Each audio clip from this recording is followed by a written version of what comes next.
Joining me now to look at the week's events in federal politics are Tonda MacCharles, a national political reporter for the Toronto Star, and Niigaan Sinclair, who is a columnist with the Winnipeg Free Press. First of all, both of you, thanks for joining us. Thanks. Hi, Martin. Welcome. Okay, let's start with this announcement today. We now have a confirmation of the date and some details of the Pope's visit in late July. I just want to get your thoughts now that we know some more about his visit. Just any reflections. Niigaan. Well, I mean, any time that a call to action is addressed is a good day. And so it looks like call to action 58, which was the apology from the Pope on Canadian soil, will be addressed. And so that's a good thing.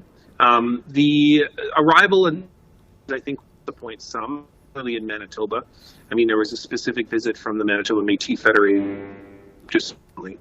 And so I think that the main areas of Manitoba will be not addressed, will be this. But the comments from that be able to move very steadily. And be able to move very easily. You can't sit in a car for longer than an hour, and so we have to guess. I suppose keep the bar low in terms of expectation. And he is going to Iqaluit, which is where many young residential school survivors live. So it is a good sign, and perhaps some promise and much needed healing take place between the Catholic Church and Indigenous communities. Okay, Tonda, your reactions and reflections on this as the date approaches, and as we have a few more details. Yeah, I mean, I think every marker along the way is an important one. The apologies that he made in Rome when the Indigenous leaders met in Rome with the Pope were one step along the way. This will be another important step along the way. But I think what we hear when we hear Indigenous leaders talk about what they want, they still want, more access to documents, more genuine efforts on behalf of the Catholic Church to address the things that they ought to have done for years now. There was a question around, they had agreed to a certain amount of compensation and then were somehow let off the hook. So I think that many Indigenous communities still are waiting to hear some more concrete steps that will breathe life into any apology.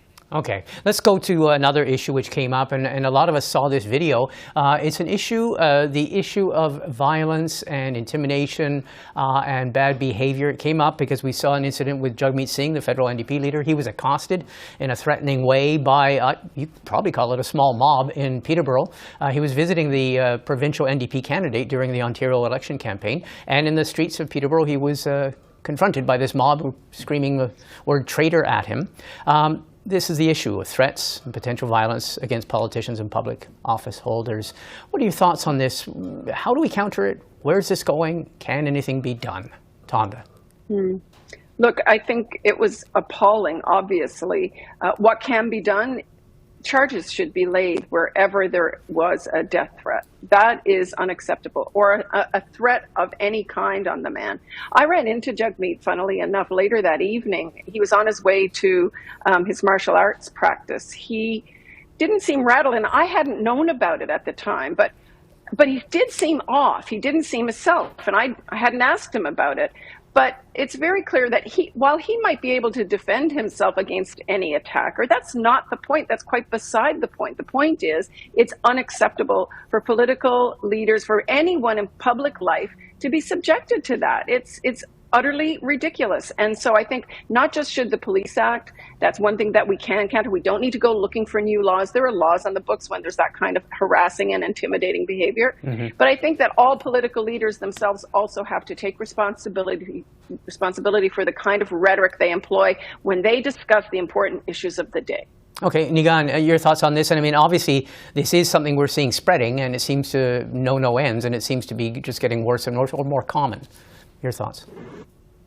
Yeah, I mean, I'm reminded of the conversation last October where we had the federal election, and this conversation around throwing stones at political leaders, confronting them politically, threatening, and then, of course, added up to a convoy of those who are illegally occupying Ottawa and doing so in a forceful, demeaning, and quite violent way on other Canadians. And so we see this rising, and we see this particularly rising in the area of politics, as if those who have been historically in privileged positions are now in positions in which they're yelling at a man in a turban, calling him a traitor. The fact is that we see change happening in Canadian society. I hope that Canadians recognize and understand this is the dark underbelly of what is certain portions, certain communities within the country. And there is a large enough segment of that population that is very loud, but it's also a sign of change. It's also a sign in which we see more inclusivity happening in segments of the Canadian economy, Canadian politics, within it. But change doesn't come easy. Change often comes with a great deal of people who have been privileged in the past, who have benefited from those marginalization of those communities and are not willing to give up that space. And I hope that whoever harasses Jagmeet Singh and any other political leader from whatever color, from whatever political party, is rightfully held to charges and rightfully taken to court and held accountable. I mean, it's not just good enough to freeze bank accounts. We have to have some sort of measure of law in this country that is respectable, that to promote healthy dialogue. Okay. Speaking of healthy dialogue, there was dialogue in Edmonton this week with the first televised debate of the Conservative Party, the Federal Conservative Party. A lot has been said between the debate midweek and now, but I do want to give the two of you a chance to weigh in and reflect on what you saw.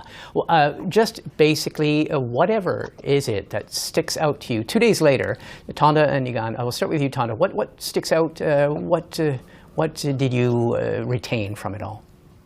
Well, the tone was different than the first one, but what I still retain is that Poilievre is in everybody's crosshairs because he is the front runner, and he has set the tone for the debate, and it's a sharp, nasty personal tone, a sharp, nasty personal attack on his rivals. I took away that there were other people on the stage that didn't adopt that tone, however, and Scott Aitchison being one. I thought Charest and Brown made pointed attacks of their own, but it still wasn't the same kind of, I think, maybe personal attacks. So that was the big takeaway. And then the other piece is like really the what is a baffling, it's not baffling, it's a political tactic of Poilievre's to attack the Bank of Canada, to threaten to fire the guy. This attack on institutions is very worrying. Okay, Niigaan, what do you retain? What stands out several days later, now that the smoke is cleared or not cleared?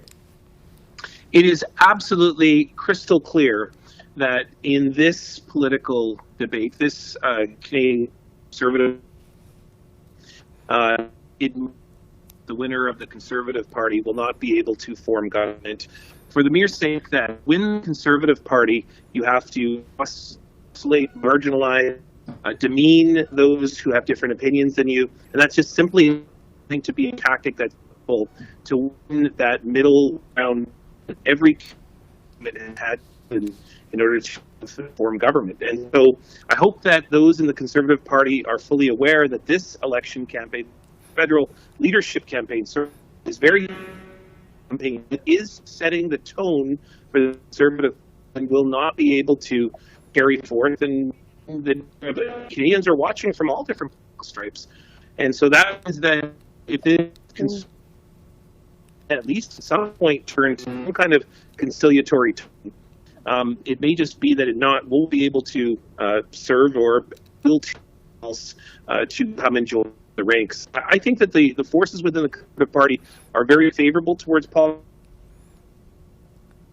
So harsh, so direct, and demeaning to those degree. But that's a problem. Okay, we're having a bit of trouble with your signal, but we were hearing you basically saying that this is an approach which is narrowing the scope and the appeal of the party because it's very much an attack-oriented approach. Tonda, let's talk about that. The Bank of Canada, the attacks on the governor of the Bank of Canada, Pierre Poilievre went one extra step and said he would actually replace him if he became Prime Minister. There's been a toing and froing. We had a response from the bank not making a comment, saying that the Bank of Canada governor's term will last another it's a 7-year term. It's still got about, I think, 5 more years to go. The Prime Minister said that this shows that the potential leader of the Conservative Party, Mr. Poilievre, isn't serious and is irresponsible. But this is obviously, you mentioned it, this is obviously the strategy that Mr. Poilievre wants to pursue, attacking the gatekeepers. Let's call it a tactic, shall we? Is it strategy? Is it strategic enough? Will it take him as far as Niigaan was saying, as far as he needs to go ultimately? He pretends to campaign for Prime Minister. Well, in fact, it's a campaign for a conservative leader. He's narrowly targeting a narrow base of party membership and trying to pull people in to vote for him so he gets elected leader. But from these kinds of attacks that are very targeted and very deliberate, he's trying to portray himself as a David versus Goliath and on the side of the little people and against the elite. It's all very populist. It's all very classic. But will it get him where he needs to go? That's the big question. I mean, the attack on the Bank of Canada governor, the Bank of Canada governor, like every other central bank governor in the world through the pandemic, made many choices that were there that were to support the economy. Choices that, by the way, the Conservative Party voted in favor of. In other words, financial supports for individuals and Canadians. So look, strategic, I don't know. Tactical, yes. Potentially successful, absolutely. The guy's right now definitely the front runner, and I think that the warnings about a scorched earth policy of campaigning like this should be heeded. Okay, on that note, something tells me we will be revisiting the Conservative leadership race because we do have until September. I want to thank both of you. Thanks for sharing your thoughts and have a great weekend. Thanks so much.